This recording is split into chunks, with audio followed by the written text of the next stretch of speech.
Malam yang penuh barakah ini Allah Subhanahu wa taala masih memberikan kita nikmat yang luar biasa, yaitu nikmatul iman dan nikmat Islam, sehingga Allah Subhanahu wa taala menggerakkan hati kita, sehingga Allah Subhanahu wa taala mentakdirkan kita masih diistiqomahkan untuk senantiasa menguatkan daripada keilmuan kita.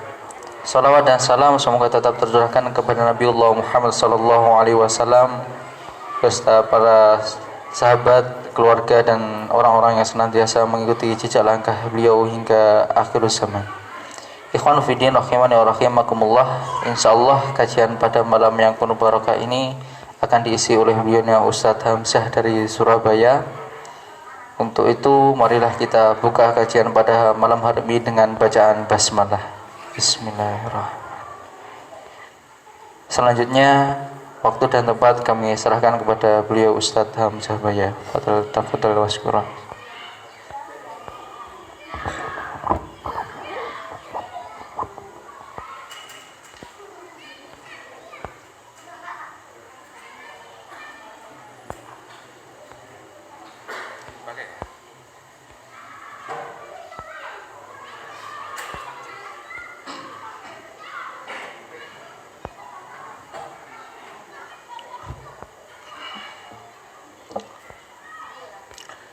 Bismillahirrahmanirrahim. Assalamualaikum warahmatullahi wabarakatuh.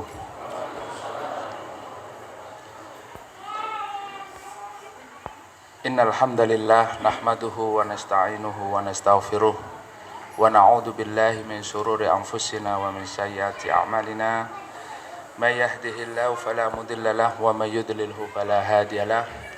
Asyhadu an la ilaha illallah wahdahu la syarika lah wa asyhadu anna Muhammadan abduhu wa rasuluh.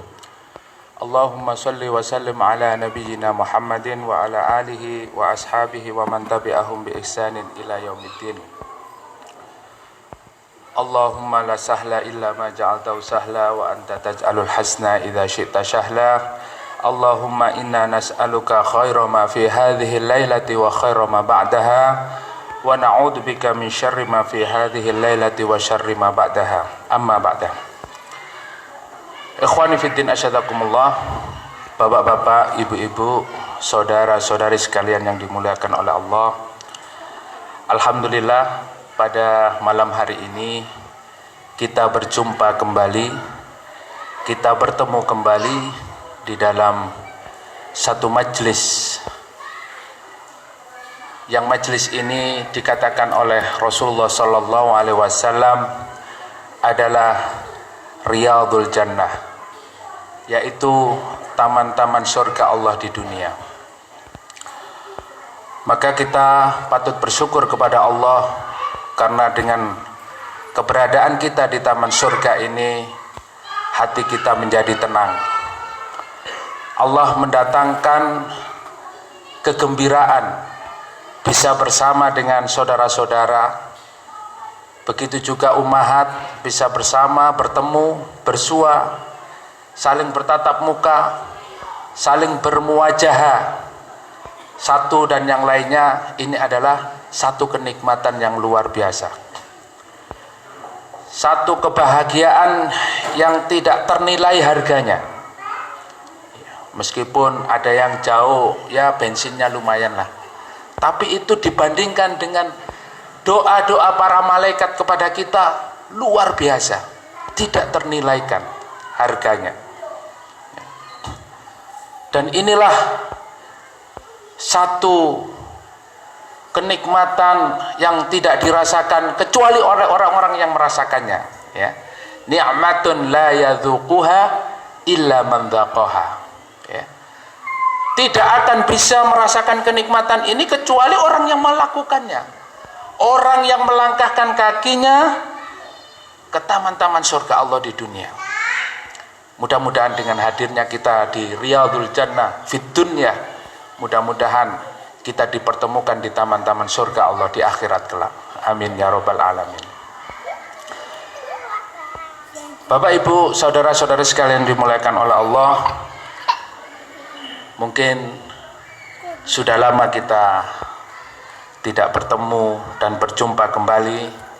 Hari ini kita mulai, dan insya Allah pada malam hari ini saya ingin menyampaikan ayat-ayat Allah Subhanahu wa Ta'ala, di antaranya di dalam surat Al-Imran ayat 149 sampai ayat 153. Mungkin hanya poin-poin saja nanti yang akan kita kaji, karena waktunya juga tidak banyak yang diberikan kepada saya. Di mana di dalam ayat ini Allah Subhanahu wa Ta'ala berfirman, ya, yang belum pegang Al-Quran silakan diambil Al-Qurannya. Androidnya juga ada Al-Quran, insya Allah bisa dibuka. Jadi kita bisa menghayati, mentadaburi, ya. Jadi Al-Quran ini tidak cukup dihafalkan, tetapi Al-Quran ini ditadaburi, ya. Mentadaburi Al-Quran ini akan mendatangkan kenikmatan tersendiri, ya. Memberikan pemahaman yang lebih kepada kita, sehingga para mufassir, ya, banyak mufassir, ya, menafsirkan ayat-ayat itu dengan hadis-hadis Rasulullah, dengan qaul para sahabat, ya, kemudian para ulama, sehingga kita faham, ya, makna dan tujuan ayat itu. Allah Subhanahu wa Ta'ala berfirman di dalam surat Al-Imran ayat 149 sampai 153. A'udzu billahi minasyaitonir rajim. Ya ayyuhalladzina amanu in tuti'ul ladzina kafaru yaruddukum ala aqabikum fatanqalibu khasirin. Balillahu maulakum wa huwa khairun nasirin.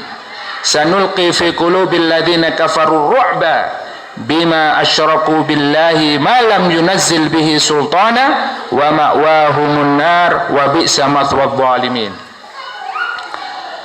Wa laqad sadaqakumullahu wa'dahu id tahussunahum bi'idni hatta idza fashiltum wa tanaza'tum fil amri wa 'asaytum min ba'di ma arakum ma tuhibbuna minkum may yuridud dunya wa minkum may yuridul akhirah thumma sarafakum anhum liyabtaliyakum wa laqad afa ankum wallahu dzul fadlin 'alal mu'minin.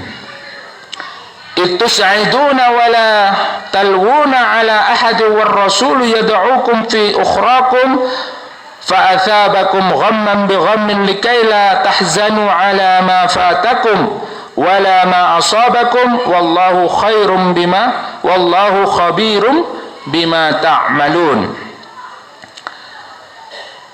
Ya ayyuhalladzina amanu in tuti'ul ladzina kafaru yaruddukum ala aqabikum fatanqalibu khasirin. Hai orang-orang yang beriman, jika kalian mentaati, ya, orang-orang kafir. Jadi ini ditujukan kepada orang-orang beriman, ya, khusus orang-orang beriman, dan insya Allah yang hadir di sini orang beriman semua, ya. Dan Allah Subhanahu wa Ta'ala berfirman kepada kita, jika kalian mentaati orang-orang kafir, yaruddukum ala aqabikum, niscaya mereka akan mengembalikan kalian kepada kekafiran, ya. Yaruddukum ala aqabikum, ke belakang ini maksudnya apa? Kepada kekafiran. Jadi yang dulu antum itu dalam masa-masa jahiliyah, ya, banyak perbuatan maksiat, ya, banyak melakukan dosa-dosa kecil, dosa-dosa besar, semua terkumpul di dalam amal-amal kita, sehingga kita pun hidup tidak tenang, gelisah, bahkan di dalam rumah tangga terjadi banyak konflik antara suami istri, ya, tengkar terus tidak ada habisnya. Ini karena apa? Karena perbuatan-perbuatan dosa kita. Ya. Karena ketidaktahuan kita tentang syariat, tidak tahunya kita tentang Islam menyebabkan kita apa? Terjebak kepada kekafiran. Oleh karena itu, orang yang beriman dia tidak diperbolehkan dan diharamkan untuk taat kepada orang kafir. Kenapa? Jelas sekali Allah menjelaskan di dalam ayat ini. Karena orang-orang kafir itu akan berusaha untuk mengkafirkan kalian lagi. Ya.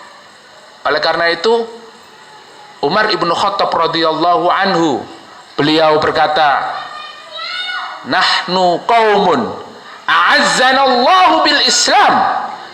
Kita adalah kaum yang dimuliakan oleh Allah dengan Islam. Ya. Fama bi ghairil Islam adzallana Allah. Maka dengan selain Islam Allah akan menghinakannya. Oleh karena itu kita harus berbangga dengan Islam. Islam itu memiliki syariat yang mengatur kehidupan kita fid dunya wal akhirah. Ya. Kalau ada orang yang mengatakan Islam itu hanya mengurus urusan akhirat saja, itu orang sekuler. Dan orang sekuler hari ini itu akan bisa menjadi komunisme. Karena apa? Orang sekuler itu awal masuknya dia memiliki pemahaman anti agama. Ya. Orang sekuler itu adalah orang yang memisahkan antara urusan agama dan urusan dunia. Maka mereka tidak boleh, ya, orang Islam itu ngurusi politik. Politik tidak boleh diurus dengan urusan agama. Politik itu urusan dunia. Ya. Tapi kalau jenengan mau sholat, mau puasa, mau zakat, ya, ini adalah urusan-urusan akhirat. Ya, jadi monggo silakan. Diberi kebebasan seluas-luasnya, monggo. Ya. Tetapi kalau orang Islam sudah mengurus urusan politik, ini tidak boleh. Karena ini urusannya lain. Ya. Nah, ini orang sekuler. Dan orang-orang sekuler itu adalah orang-orang yang anti syariat. Maka kalau terjebak kepada pemikiran sekuler yang memisahkan antara agama dan urusan dunia, ini akan bisa terjebak kepada pemahaman komunisme, yaitu apa? Anti agama. Dan ini sangat berbahaya sekali. Ideologi sosialisme komunisme dan ideologi sekulerisme. Maka selain Islam, itu ada ideologi sosialisme dan sekulerisme, ada ideologi komunisme. Dan ini sangat berbahaya. Padahal Islam itu adalah syariat yang sempurna. Sebagaimana Allah berfirman, ya ayyuhalladzina amanu dukhulu fis-silmi kafah. Surat Al-Baqarah ayat 208, ya. Wala tattabi'u khutuwatis syaitan innahu lakum aduwwum mubin. Hai orang-orang yang beriman, masuklah kalian ke dalam Islam kafah. Apa makna kafah? Totalitas, ya. Totalitas, keseluruhan di dalam mengatur kehidupan kita, keluarga kita, masyarakat kita, negara kita ini harus diatur dengan aturan Islam. Ya. Islam ini adalah aturan yang sempurna. Ada ilustrasi yang menarik, ya. Seekor ikan, ya. Tahu Pak ya ikan ya? Ikan itu hidupnya di mana Pak? Di air. Kalau ikan hidup di darat, kira-kira hidup apa mati? Mati. Itulah Islam. Kalau orang Islam tidak menjalankan syariat Islam, kira-kira menjadi Islam yang benar, mukmin yang benar, atau kafir? Kafir. Inilah perintah Allah Subhanahu wa ta'ala. Jangan mentaati orang kafir. Seekor burung terbangnya di mana, Pak? Di udara. Kalau dia kira-kira jatuh di air, burung itu kalau di air, kira-kira hidup apa mati? Mati. Begitulah orang Islam, Pak.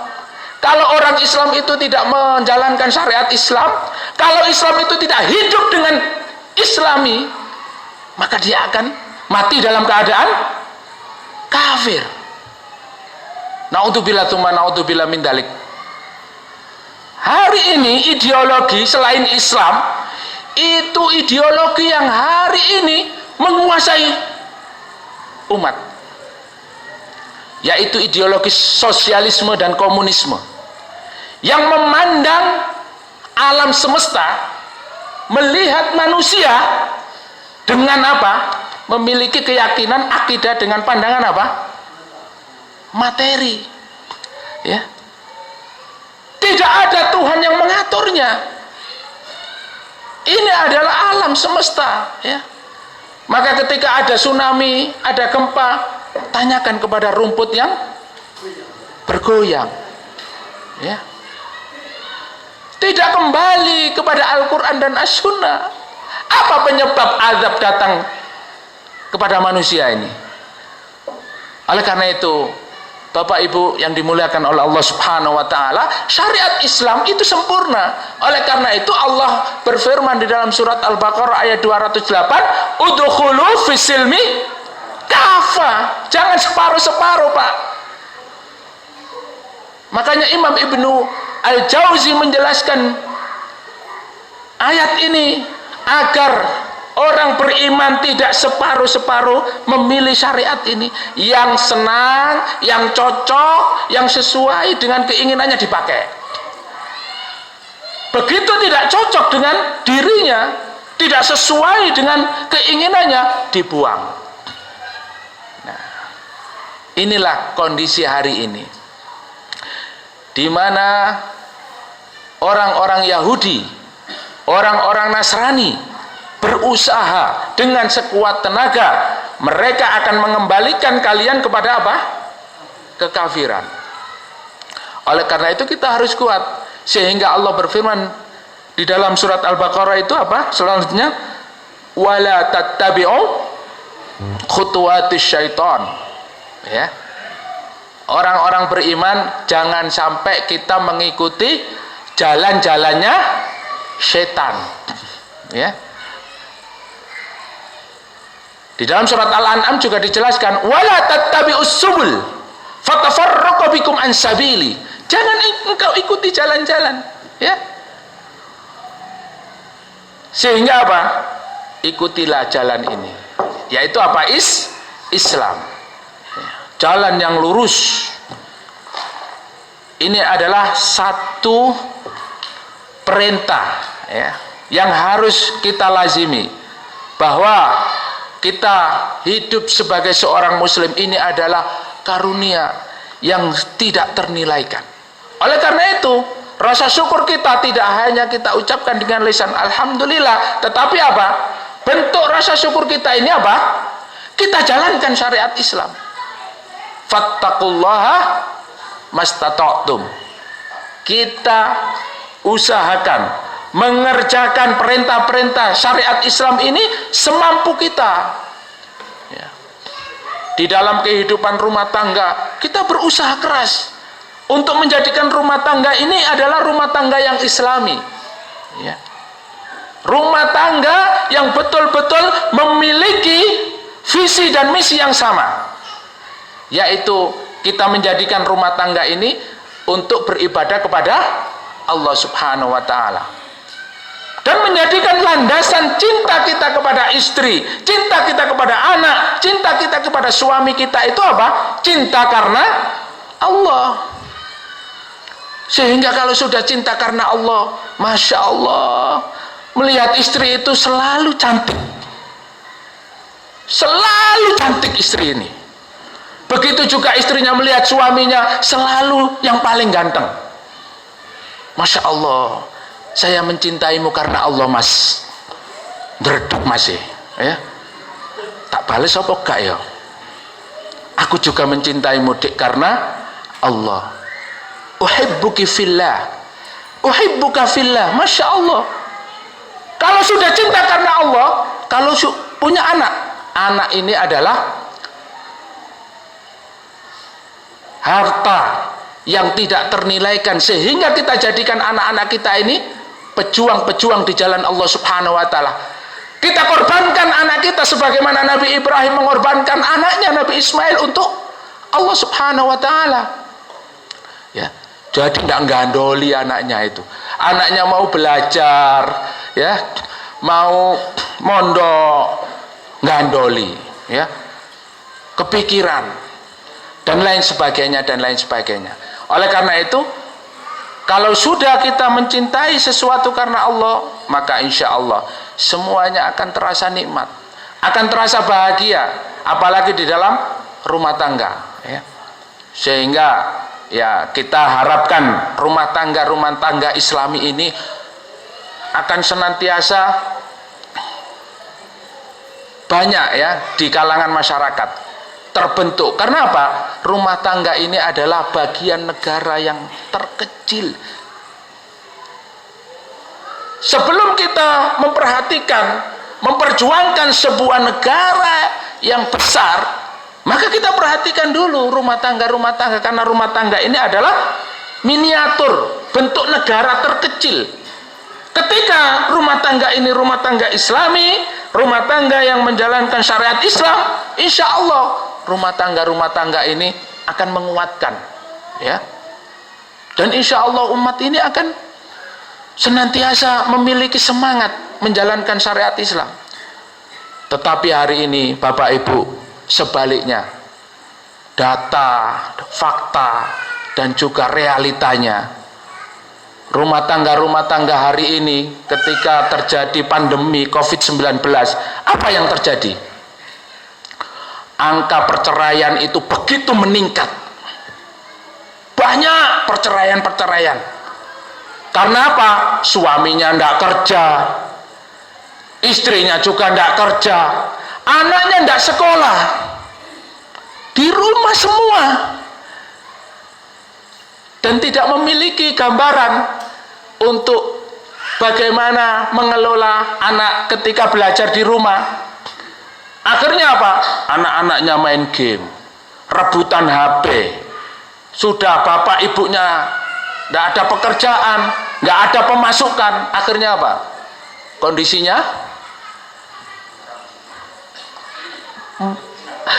Kondisinya goncang, kata Pak Ujang. Goncang, ya. Goncang, ya. Naudzubillah tsumma naudzubillah min dzalik. Nah, disinilah realitanya. Sehingga rumah tangga kita ini harus betul-betul kita landasi karena cinta kepada Allah Subhanahu wa taala. Fatanqalibu khasirin. Ayat selanjutnya, ketika orang-orang kafir itu mengajak umat Islam, menjadikan orang-orang Islam ini dengan targetnya, ya, target mereka apa? Mengembalikan kepada kekafiran. Tentu ketika kita murtad, ya, kita kembali kepada kekafiran, kita akan menjadi orang-orang yang merugi. Ruginya tidak hanya di dunia, Bapak Ibu yang dimuliakan oleh Allah. Khasirat dunya wal akhirah. Ruginya kita di dunia dan di akhirat. Lawang Islam ini sudah sempurna, Islam ini sudah kafa, sudah betul-betul sangat realistis, ya, untuk kita terapkan di dalam kehidupan kita hari ini, tapi memilih ideologi selain Islam. Oleh karena itu hari ini, ya, kita digoncangkan, digemparkan dengan aksi-aksi, ya, dan juga bagaimana orang-orang kafir ini berusaha untuk mengembalikan orang-orang Islam ini kepada kekafiran, terutama di negeri kita hari ini. Bagaimana kita menyaksikan ada satu RUU, ya, RUU haluan ideologi Pancasila yang akan dibuat. Dan itu Bapak Ibu yang dimuliakan oleh Allah, tidak memasukkan TAP MPRS nomor 25 ya, tahun 1965, yaitu apa? Larangan komunisme, Leninisme ya. Sudah tidak lagi mengharamkan atau melarang paham-paham seperti itu di negeri ini. Padahal berapa korban dari para kiai, berapa korban dari para ulama, dan panjenengan yang ada di Kanigoro, panjenengan yang ada di Blitar ini mungkin juga memiliki sejarah yang kelam ya. Bagaimana mereka ketika memiliki kekuatan, mereka bangkit dan mereka memerangi siapa? Orang-orang yang beragama. Bahkan mengatakan para kiai, para ustadz, para santri itu dengan perkataan setan-setan kampung. Mereka intinya memerangi orang yang beragama. Untuk itu mereka hari ini berusaha, bersusah payah bagaimana mengembalikan umat Islam ini kepada kekafiran. Sebagaimana ayat ini. Bapak Ibu yang dimuliakan oleh Allah Subhanahu wa taala. Alhamdulillah kemarin ya, termasuk dari rombongan dari Blitar ini ada yang ikut aksi. Mudah-mudahan itu adalah satu upaya untuk menjaga generasi kita. Kalau kita diam saja, kalau kita tidak bergerak hari ini mendukung para ulama, mendukung orang-orang yang menjaga generasi kita di masa yang akan datang, maka sebagaimana Profesor Aminuddin Kasdi, seorang profesor ahli sejarah dari UNESA, mengatakan jika satu peluru ditembakkan kepada seorang, dia akan mati, satu orang yang mati. Tetapi kalau sejarah dirubah, berapa juta orang yang menjadi korban. Dan hari ini Bapak Ibu yang dimuliakan oleh Allah, di dalam kurikulum pendidikan anak-anak kita ini sudah ada perubahan, yang mana mestinya PKI itu adalah sebagai pelaku, tetapi dirubah PKI menjadi apa? Korban. Dan ada SKKBH ya, surat korban ya, keterangan korban. Itu hari ini sudah tinggal disahkan oleh Komnas HAM, dan apa? Orang-orang PKI mendapat ganti rugi dari pemerintah. Lo bayangkan ini, mereka itu orang-orang yang membunuh umat Islam, membunuh ulama, tapi dapat ganti rugi. Naudzubillah tsumma naudzubillah. Nah di sinilah Bapak Ibu yang dimuliakan oleh Allah, hari ini kita berjuang ya, paling tidak untuk anak-anak kita, untuk generasi yang akan datang. Jika ini digolkan, disahkan, maka bagaimana nasib anak-anak kita nanti? Generasi yang akan datang nanti akan menjadi korban. Mungkin hari ini tidak secara fisik, kita tidak melihat secara fisik mereka dibunuh, tidak. Tetapi secara pemikiran mereka sudah jauh dari agama. Secara pendidikan mereka jauh dari pendidikan Islam. Maka jadikanlah agama ini sebagai pondasi dasar di dalam mendidik anak-anak kita. Karena itulah yang akan menyelamatkan kita apa? Fid dunya wal akhirah. Nah inilah kondisi umat hari ini. Maka ini sangat mengkhawatirkan sekali. Oleh karena itu Bapak Ibu yang dimuliakan oleh Allah, hari ini kita harus waspada ya. Terutama menjaga keluarga kita, anak-anak kita agar tidak tercemar ya. Mungkin mereka tidak menggunakan komunisme atau PKI, tetapi mereka akan masuk lewat apa? Sekulerisme ini ya. Yang mana mereka menghilangkan syiar-syiar Islam. Mereka sedikit demi sedikit ya, anak-anak kita ini diajak untuk membenci syiar-syiar Islam ya. Melihat orang berjilbab bercadar tidak senang, melihat orang yang berjamaah tidak senang, melihat orang yang berjenggot tidak senang, melihat orang yang pakai pakaian sunnah tidak senang. Itu mungkin awal mulanya. Nanti akan bergeser kepada apa? Membenci ya.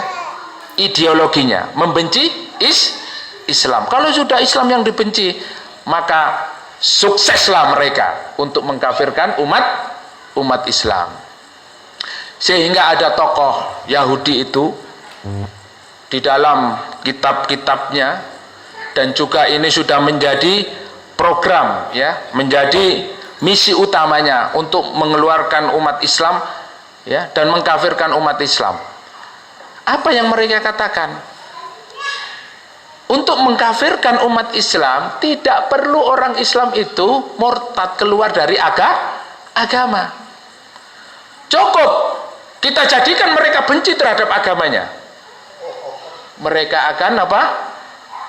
Sedikit demi sedikit keluar dari Islam. Nggih napa mboten? Nggih napa mboten? Jadi ini sudah harus menjadi tugas kita semuanya, ya. Tugas bapak-bapak, tugas ibu-ibu, tugas para pemuda, ya, para syabab untuk menjaga garda, ya, untuk menjaga keselamatan, ya, generasi kaum muslimin hari ini. Kemudian Allah Subhanahu wa taala di dalam ayat selanjutnya, balillahu maulakum wa huwa khairun nasirin. Akan tetapi Allah lah maulakum, Allah lah pelindung kalian, ya.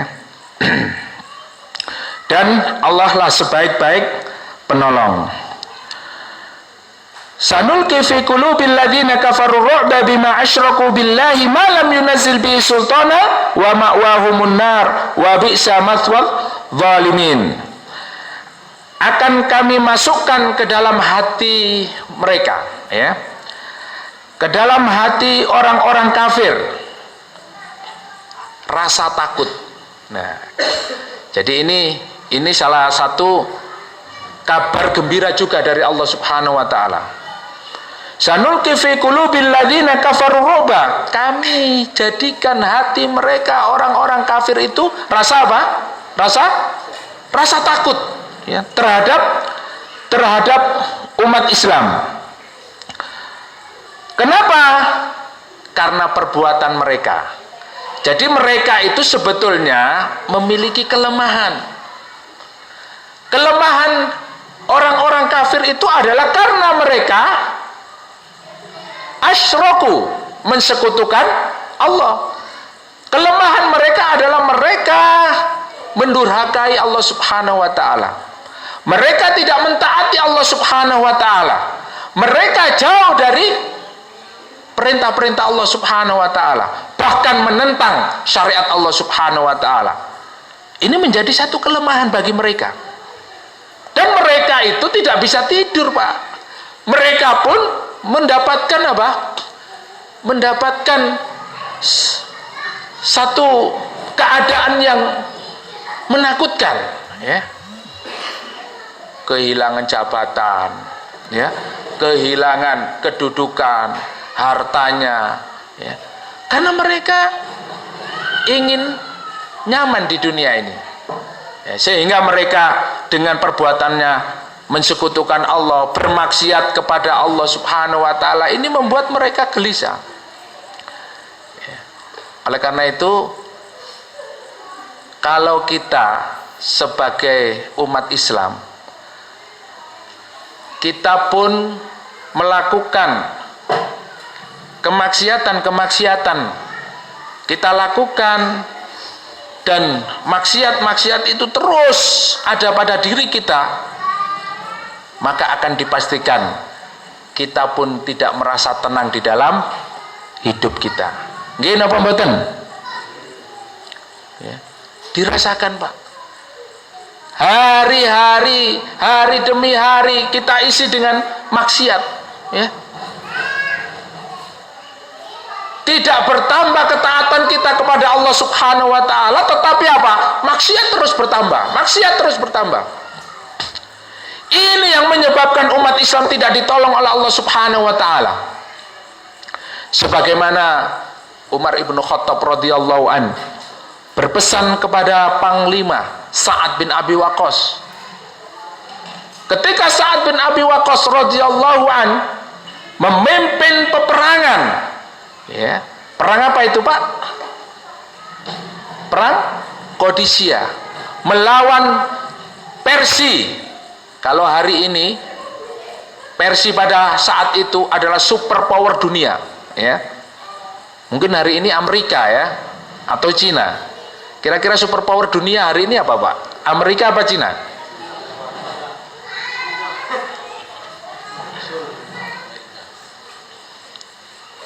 Kalau menurut Amerika ya Amerika gitu ya. Kalau Cina ya Cina. Siapa yang paling kuat? Sa'ad bin Abi Waqqas radhiyallahu an mendapat surat dari Umar ibn Khattab. Suratnya sangat panjang sekali, ya. Suratnya sangat panjang sekali. Di antaranya saya bacakan sedikit. Anna Umar kataba ila Sa'ad bin Abi Waqqas radhiyallahu anhu fi risalatin tawilah. Umar ibnu Khattab menulis surat yang panjang sekali kepada Sa'ad bin Abi Waqqas, ya. Amma ba'du fa inni amuruka wa man ma'aka minal ajnadi bitaqwallahi ala kulli halin. Yang pertama yang ditulis oleh Umar ibnu Khattab kepada komandan Sa'ad bin Abi Waqqas adalah, aku perintahkan kepadamu, ya, kepada komandan, wa ajnadaka, ya, wa minal ajnad, dan dari pasukan-pasukan yang kamu pimpin, bitaqwallahi ala kulli halin, hendaknya kalian bertakwa kepada Allah Subhanahu wa taala di setiap keadaan, ya. Ittaqillaha haitsuma kunta, bertakwalah kepada Allah Subhanahu wa taala di mana saja kalian berada, ya. Jadi at-taqwa hahuna, at-taqwa hahuna, at-taqwa hahuna. Takwa itu di mana Pak adanya? Di dalam diri kita. Bertakwa kepada Allah Subhanahu wa taala adalah modal yang paling utama menghadapi musuh. Kemudian beliau melanjutkan, fa inna taqwallahi afdalul udda 'alal aduwi, dan sesungguhnya takwa kepada Allah Subhanahu wa taala adalah persiapan, bekal yang paling utama untuk menghadapi musuh. Ya. Model takwa itu kayak apa ya? Ya. Nah, ini masih harus belajar lagi, ya. Taklim lagi, terus ikuti taklimnya, ya. Ya, taklimnya Ustadz Nasir, Ustadz Matrojan, Ustadz Hisham, ya. Taklim terus, ya. Ustadz siapa lagi? Ya, semuanya di sini Ustadz semuanya soalnya, ya. Jadi nggak saya sebutkan satu-satu. Takwa kepada Allah Subhanahu wa taala ini adalah modal, ya. Jadi ketaatan kita, ketundukan kita kepada Allah Subhanahu wa taala, ya. Maka kalau Ali radhiyallahu anhu menjelaskan at-taqwa bimakna at-tahkimu bitanzil. Takwa maknanya adalah kita berhukum dengan syariat Allah Subhanahu wa taala, mengamalkan Al-Qur'an, mengamalkan syariat-syariat Allah yang sudah ditetapkan, ya. Kemudian al-istidadu ila rahiq, mempersiapkan bekal untuk menghadap Allah Subhanahu wa taala, ya. Al-qana'atu bil qalil, kita menerima pemberian Allah Subhanahu wa taala, mensyukuri semua nikmat Allah yang telah diberikan kepada kita, ya. Apa adanya yang hari ini diberikan ini kita syukuri, sehingga apa? La in syakartum la azidannakum. Kalau kita mensyukuri nikmat-nikmat Allah pasti ditambah. Maka orang yang beriman, tentara Allah Subhanahu wa taala, dia memiliki kekuatan itu, takwa kepada Allah Subhanahu wa taala, ya, memiliki keyakinan penuh, ya, kepada Allah Subhanahu wa taala. Wa aqwal makida fil harbi. Coba, suratnya Umar ibn Khattab kepada komandan. Wa aqwal makida fil harbi, dan siasat strategi yang paling kuat di dalam pertempuran. Masya Allah, takwa, ya. Karena ini tidak dimiliki orang kafir. Kalau antum tidak bertakwa kepada Allah, sama ya, hanya adu otot saja. Tetapi kalau kita bertakwa kepada Allah, nasrum minallah wa fathum qarib. Pertolongan Allah sangat dekat dengan kita. Kenapa? Karena kita takut hanya kepada Allah, mempercayai la haula wala quwwata illa billah. Ya. Makanya kudanya Sa'ad bin Abi Waqqas bisa berjalan di atas air. Di sini kudanya Pak Ujang bisa berjalan di atas air. Bisa, tapi kalau dangkal Pak ya. Oh, takut sama air malah. Ini di tengah-tengah bisa berjalan di atas air. Ya. Makanya takwa ini adalah aqwal makidah fil harb. Strategi ya yang paling kuat di dalam pertempuran. Karena ini akan mendatangkan pertolongan dari Allah Subhanahu wa taala untuk menghadapi musuh-musuh itu.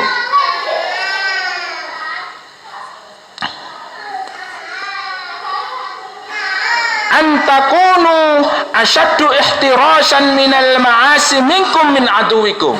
Kemudian yang kedua, Bapak dan Ibu sekalian diperhatikan, untuk menghadapi musuh-musuh Allah, untuk menghadapi kekuatan orang-orang kafir, Umar ibnu Khattab berpesan, antakunu asyaddu ihtirasan minal ma'asi minkum min aduwikum. Hendaknya kalian menjaga agar kalian tidak berbuat maksiat, ya, agar kalian tidak melakukan kemaksiatan seperti yang dilakukan oleh musuh-musuh kalian. Ya, orang kafir itu Pak senang main perempuan, ya, senang lerak-lerik, ya, bukan mahram, digawa rena-rene, ya, bahkan berzina biasa. Orang kafir. Ketika itu dilakukan oleh orang beriman, maka sudah, ya, kalah telak orang mukmin. Mau bertempur dengan orang kafir, tapi dia tidak memiliki perbekalan, ya, kira-kira bisa nggak? Sementara di sana itu senjatanya, ya, kata Pak Arukat Jaswadi, dia ini adalah aktivis anti komunis mulai dari tahun 60. Wong sampean iku saiki demo-demo nggawe tangan. Orang Cina itu hari ini mereka sudah dipersenjatai, Pak. Dan jumlah senjatanya ribuan. Mereka tinggal, katanya beliau ya, kita masih pakai tangan. Nah, ini kalau secara logika seperti itu. Tetapi ketika kita menjadi orang yang beriman kepada Allah Subhanahu wa taala, maka Allah Subhanahu wa taala akan mendatangkan pertolongannya kepada kita. Karena apa? Ketakwaan itu adalah aqwal makidah. Ya. Kekuatan dan bekal yang paling afdol yang kita miliki, dan itu tidak dimiliki oleh orang kafir. Dan yang kedua adalah kita tidak berbuat maksiat, ya, menjauhi maksiat. Antum tahu Pak apa yang dilakukan oleh orang-orang, ya, oleh pasukannya Sa'ad bin Abi Waqqas radhiyallahu an ketika tidak berhasil masuk mengalahkan orang-orang Persia? Apa kesalahannya? Satu kesalahan. Ternyata ketika Sa'ad bin Abi Waqqas ini keliling, ada satu hal yang tidak dilakukan oleh tentaranya Sa'ad bin Abi Waqqas ketika itu, yaitu apa? Mereka meninggalkan kebiasaan bersiwak. Menurut antum, menurut panjenengan, siwak niku maksiat napa mboten? Meninggalkan siwak niku maksiat napa mboten? Boten, karena sampai tidak pernah siwakan. Tetapi ini adalah sunnah. Karena itu Rasulullah bersabda, laula an asyqa ala ummati la amartuhum bisiwak. Seandainya tidak memberatkan umatku, kata Rasulullah, la amartuhum bisiwak, aku akan memerintahkan mereka untuk apa? Siwak. Ternyata siwak ini ditinggalkan. Ya, artinya jarang yang apa? Yang bersiwak, tentaranya Sa'ad bin Abi Waqqas itu. Dan itu dinilai itu adalah salah satu kekalahan. Sebab kalahnya umat Islam menghadapi Persia pada saat itu. Masya Allah, satu sunnah saja yang tidak dilaksanakan oleh kaum muslimin pada saat itu dianggap sebagai apa? Maksiat. Bagaimana hari ini umat Islam yang banyak meninggalkan sunnah dan juga meninggalkan yang wajib, ya, bagaimana Allah mendatangkan pertolongannya? Dan hari itu menjadi satu hari di mana Sa'ad bin Abi Waqqas memerintahkan kepada seluruh pasukannya untuk mencari pohon siwak. Akhirnya apa? Intelijennya orang Persia lihat, intelnya itu, buat apa itu kok ditebangi pohon siwak gitu, ya? Lapor sama komandan, lapor komandan, umat Islam menebang siwak, tolong cari informasinya, untuk apa siwaknya itu, untuk apa itu nebangi pohon. Diteliti, intelnya laporan lagi, lapor komandan, dipotong kecil-kecil, ya. Wah, itu senjata jenis apa itu, ya? Kalau hari ini mungkin jenisnya itu dipertanyakan, jenis apa itu, kok pohon dipotong kecil-kecil. Cari informasi lebih lanjut. Siap komandan. Diteliti lagi, untuk apa? Menajamkan gigi katanya, ya. Banyak yang gosok gigi gini. Lapor komandan, ternyata mereka menajamkan gigi, ya. Komandannya juga pikir, lah, ya, untuk apa ini? Waduh, kok mereka menajamkan gigi ini? Mikirnya gak karu-karuan, ya. Wah, mereka ketakutan, melihat begitu takut, ya. Dan itu adalah menjadi strategi juga, ya. Oleh karena itu Umar ibnu Khattab radhiyallahu an sangat menekankan kepada pasukan Sa'ad bin Abi Waqqas dan pasukannya untuk menjauhi maksiat. Dan beliau melanjutkan, fa inna dzunubal jaisi ahwafu alaihim min aduwwihim. Dan sesungguhnya dosa-dosa yang dilakukan oleh para tentara umat Islam ini lebih aku takuti daripada musuh-musuh mereka, ya. Wa inna ma yantasirul muslimuna bimaksiati aduwwihim. Karena sesungguhnya Allah menolong umat Islam itu karena maksiat musuh-musuhnya. Karena maksiatnya, kekafirannya, Allah menolong umat Islam, ya. Bagaimana perang Badar, ya. Allah menolong. Pertempuran-pertempuran yang lainnya Allah menolong umat Islam meskipun jumlahnya sedikit. Kalau di logika, Pak, tidak masuk akal. 313 melawan 1000. Jumlah pasukan lebih banyak, persenjataan lebih lengkap, tidak mungkin menang secara logika. Tetapi apa?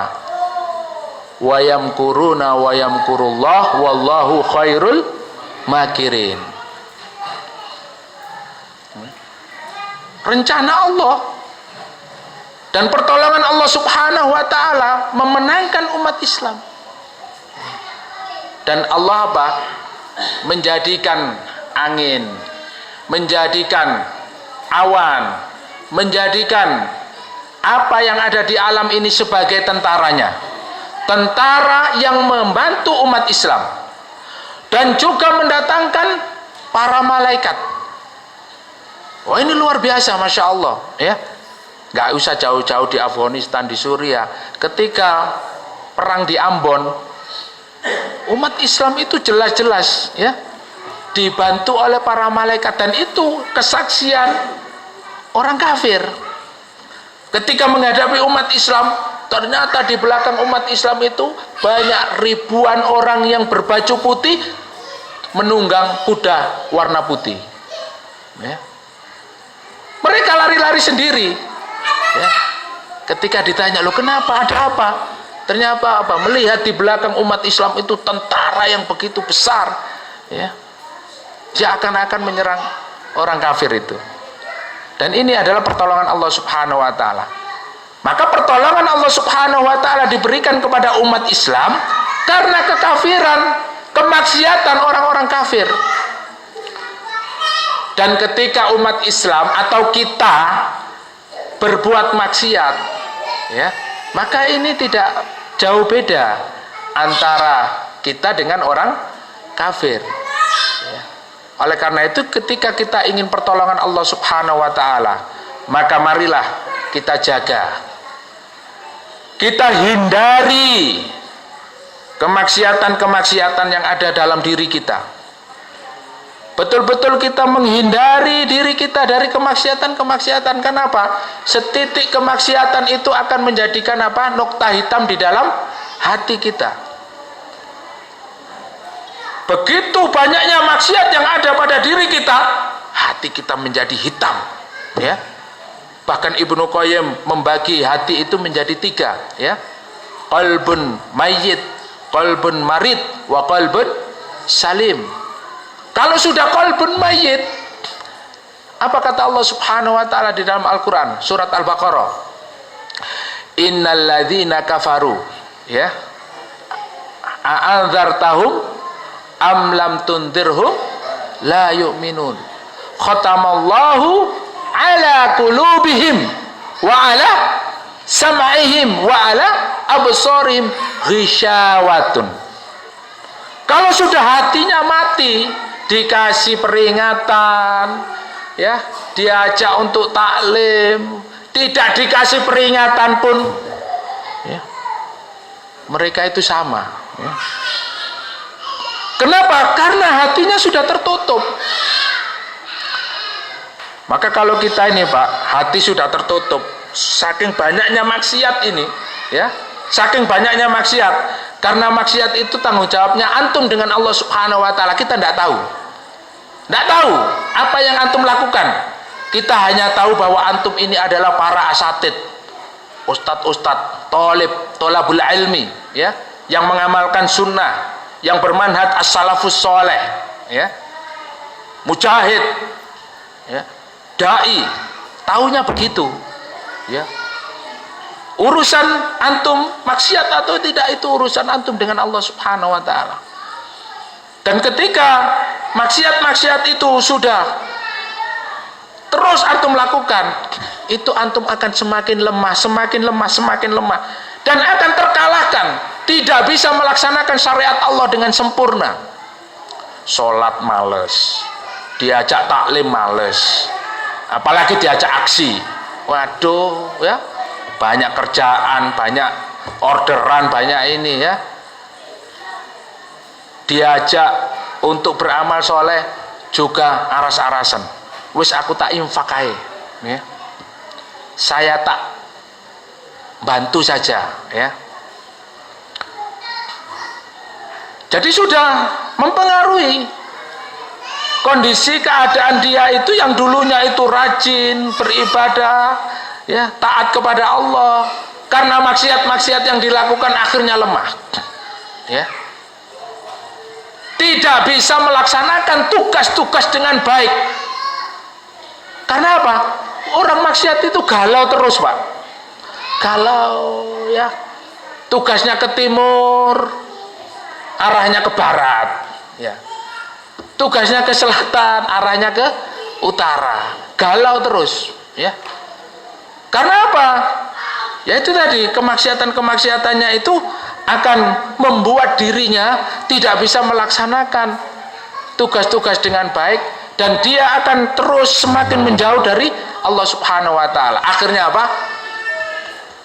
Ada di dalam hatinya itu kiber, sombong, dinasihati, ya, kamu itu ndak mondok, kamu itu juga ndak hafal Quran, kamu itu bisanya apa kamu itu, ya. Oh, nasihati orang kayak paling pinter aja. Nah, perkataan-perkataan ini akan muncul. Dan Rasulullah memberitahukan kepada kita ciri-ciri orang yang sombong itu ada dua. Al-kibru batorul haq wa ghamtun nas. Orang yang sombong itu Pak ada dua cirinya. Iki wong sombong apa ndak? Itu hanya dua cirinya. Al-kibru batorul haq. Yang pertama adalah ketika dia itu tahu kebenaran, diberitahu, dia menolak. Dia tidak bisa diberi nasihat. Orang yang sombong itu pasti dia menolak kebenaran yang datang kepadanya. Tahu kalau itu sebuah kebenaran, tetapi dia tidak melaksanakannya. Itu ciri orang sombong. Dan yang kedua, wa ghamtun nas. Orang sombong itu sangat mudah meremehkan orang lain. Jadi ciri-ciri sombong itu kita bisa lihat dari dua ciri ini. Kalau ada orang yang sombong, ya, ngeyelan wong iki ya. Ngeyelan biasanya begitu, ya. Ngeyel, seneng debat. Ya, koyo pinter-pinter dhewe ya. Nah ini. Sehingga ketika kita melihat orang-orang yang seperti ini, kita harus bisa menyikapinya. Orang-orang yang senantiasa bermaksiat kepada Allah Subhanahu wa taala akan menjadikan dirinya sombong, dan ini adalah sumber kekalahan umat Islam. Dan ini adalah nasihat Umar ibnu Khattab kepada kita semuanya.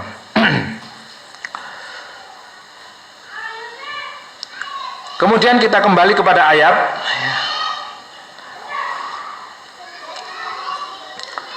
Sanulqi fi qulubil ladzina kafaru ruba bima asyraku billahi ma lam yunazzil bihi sultana wa ma'wahumun nar wa bi'sa mathwal zalimin. Jadi mereka itu, orang-orang kafir itu, sebetulnya mereka merasa takut menghadapi umat Islam ini. Mereka itu ya merasa dirinya kalah dengan umat Islam. Kenapa? Karena umat Islam memiliki satu keyakinan, iskariman au mutsyahidan. Hidup mulia atau mati syahid.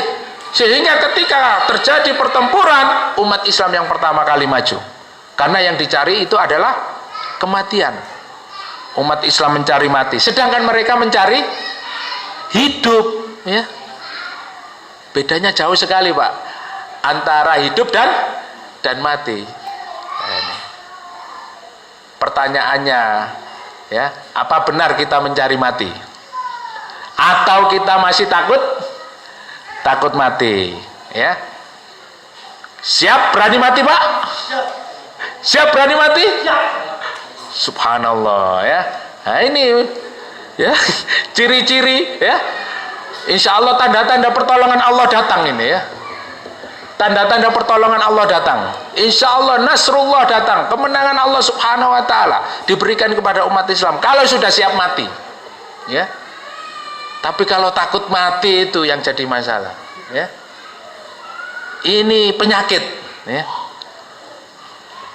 Au mutsyahidan, iskariman au mutsyahidan. Kemudian, ya, ketika mereka merasa takut disebabkan karena mereka mempersekutukan Allah Subhanahu wa taala, dan tempat kembali mereka adalah neraka, ya. Tempat kembali mereka adalah neraka, tetapi mereka tidak yakin, ya. Nah inilah orang-orang komunis itu selalu memberitahukan terlalu menginformasikan kepada umat Islam, ya.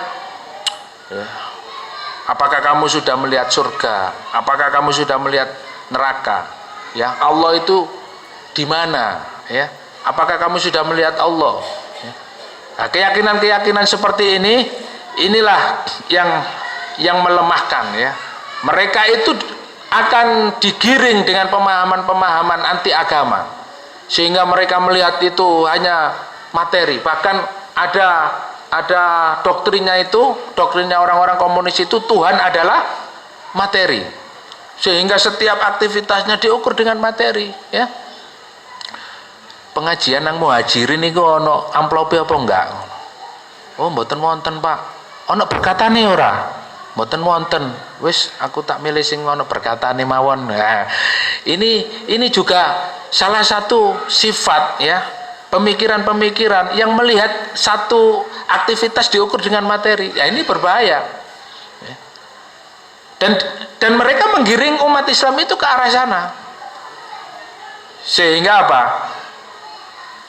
Tauhidnya, tauhid uluhiyah, tauhid rububiyah, mereka sedikit demi sedikit hilang. Ya. Dunia dan dunia, akhirnya mereka hubbud dunya wa karahiyatul maut, cinta dunia dan takut mati. Kemudian ayat selanjutnya, walaqad sadaqakumullahu wa'dahu itahussunahum biidnihi hatta idza fashiltum wa tanaza'tum fil amri wa asaitum min ba'di ma arakum ma tuhibbuna minkum may yuridud dunya wa minkum may yuridul akhirah thumma sarafakum anhum liyabtaliyakum wa laqad afa ankum wallahu dzu fadlin 'alal mu'minin. Dan sesungguhnya Allah telah memenuhi janjinya, ya. Jadi Allah telah memenuhi janjinya kepada kalian. Artinya apa? Kisah ini adalah kisah tentang perang Uhud. Jadi meskipun ada pasukan yang bermaksiat, ya, ada pasukan pemanah yang ketika itu diperintahkan oleh Rasulullah, ya, menang kalah tetap berada di atas, ya. Tetapi mereka ketika menang, kaum muslim menang, kemudian mengambil ghanimah, mereka pun turun mengambil ghanimah. Nah, disitulah terjadi satu kekalahan yang sebelumnya sudah menang akhirnya kalah, ya, karena strateginya Khalid bin Walid di dalam pertempuran ini sangat luar biasa, ya. Melihat kelemahan-kelemahan itu sangat pandai, ya, sehingga manuver dan akhirnya mengalahkan umat Islam. Dan di sini Allah mengatakan bahwa Allah Subhanahu wa taala masih menyelamatkan kalian, ya, masih menyelamatkan kalian meskipun kalian di antara kalian ada yang berbuat maksiat. Ketika kalian membunuh mereka dengan izinnya sampai pada saat kalian lemah dan berselisih, ya, berselisih mayuritud dunya, yaitu di antara kalian ada orang-orang yang menghendaki dunia, ya. Dan di antara kalian mayuridul akhirah, ada orang-orang yang menginginkan kehidupan akhirat, ya. Sama hari ini juga begitu. Ada orang-orang yang itu hubbud dunya, ya, hanya mencari dunia, mengukur semua kesuksesan itu dengan dunia. Ada di antara kaum muslimin ini juga mereka yang betul-betul mencari akhirat, ya. Ini adalah satu pembagian yang Allah sampaikan, ya. Jadi ada tipe-tipe manusia itu, ada yang mereka itu tujuannya hidupnya itu mencari dunia, ada yang mereka hanya mencari akhirat. Kemudian Allah memalingkan mereka dan menguji mereka. Sesungguhnya Allah telah memaafkan kalian, ya. Jadi sebetulnya masih panjang, ya Pak, karena sudah jam 9. Jadi saya selesaikan ayatnya. Dan Allah mempunyai karunia atas orang-orang yang beriman. Ingatlah ketika kalian lari dan tidak menoleh kepada seorang pun, sedangkan Rasul yang berada di antara kalian yang lain memanggil kalian. Karena itu Allah menimpakan atas kalian kesedihan atas kesedihan, ya. Jadi kesedihan karena apa? Karena Rasulullah mendapat luka, ya.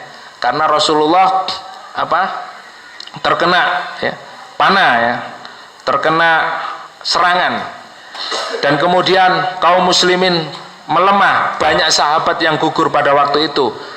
Di antaranya adalah Asadullah, siapa? Hamzah bin Abdul Muthalib. Kemudian supaya kalian jangan bersedih hati terhadap apa yang luput dari kalian dan terhadap apa yang menimpa kalian, ya. Wallahu khabirum bima ta'malun. Bapak-bapak, ibu-ibu, saudara-saudara sekalian yang dimuliakan Allah Subhanahu wa taala, dari ayat ini, ya, kita bisa mengambil kesimpulan bahwa sebab kekalahan umat Islam ya dari zaman Rasulullah Shallallahu Alaihi Wasallam ya, tidak hanya zaman Rasulullah ya, di dalam Al-Quran juga diabadikan bagaimana Nabi Musa alaihissalam juga pernah dikalahkan oleh Fir'aun ya, oleh tentara karena kemaksiatan pasukannya. Begitu juga umat Islam ya, dikalahkan karena kemaksiatan umat Islam. Sampai yang terakhir di Andalusia ya, satu negeri yang sudah diatur dengan hukum Islam dan memiliki kekuatan ya, bahkan ratusan tahun berkuasa. Tetapi apa sebab kekalahan umat Islam? Apa sebab runtuhnya Andalusia? Ada yang tahu? Hubbud dunya, peradaban-peradabannya. Karena apa? Mereka, para pemudanya senang dengan musik. Para pemuda dan pemudinya ikhtilat, bercampur baur. Akhirnya terjadi perzinahan. Mereka senang mabuk-mabukan, berzina, minum khamar. Tidak lagi memikirkan Islam, tidak lagi mempertahankan peradaban-peradaban Islam, tidak lagi berpikir hubbud dunya. Mereka sudah cinta kepada dunia, wa karahiyatul maut, dan takut mati ya. Tidak sebagaimana Salahuddin Al-Ayyubi, tidak sebagaimana Muhammad Al-Fatih yang menghasung umat, yang menjadikan para pemudanya ya, hubbul jihad, yang menjadikan para lelakinya cinta kepada jihad fisabilillah ya. Maka kelemahan-kelemahan umat ini, kekalahan-kekalahan umat ini karena apa? Karena kemaksiatan umat Islam, karena banyaknya kemaksiatan-kemaksiatan yang dilakukan umat Islam. Di antaranya adalah mereka tidak lagi menegakkan syariat Allah Subhanahu wa taala, menegakkan hukum-hukum Allah. Mereka diam, membisu ketika ada orang-orang kafir yang ingin menghancurkan umat Islam, menghancurkan generasi Islam. Mereka diam saja. Bahkan ketika ulama-ulama dihina ya, mereka pun diam. Mereka hanya memikirkan dunia, dan dunia. Seakan-akan itu bukan bagian dari tanggung jawabnya. Maka disinilah perlu adanya persatuan dan kesatuan kita, di mana di antara kita ini memiliki satu kewajiban. Apa kewajibannya? Watawasau bil haqqi watawasau bis sabr.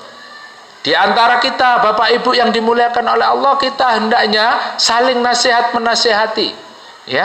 Nasihat untuk senantiasa bersabar menegakkan syariat Allah, iqamatuddin ya.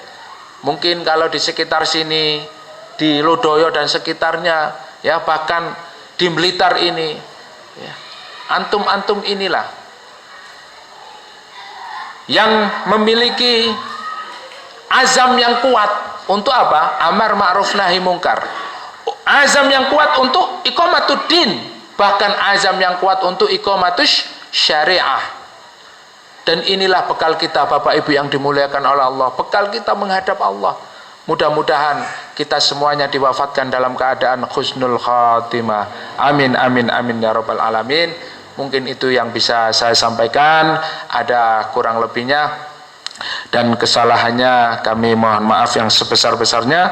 Aqulu qouli hadza wa astaghfirullah li wa lakum wa lisairil muslimina min kulli dzam fastaghfiruhu innahu wal ghafurur rahim. Tsumma assalamu alaikum warahmatullahi wabarakatuh.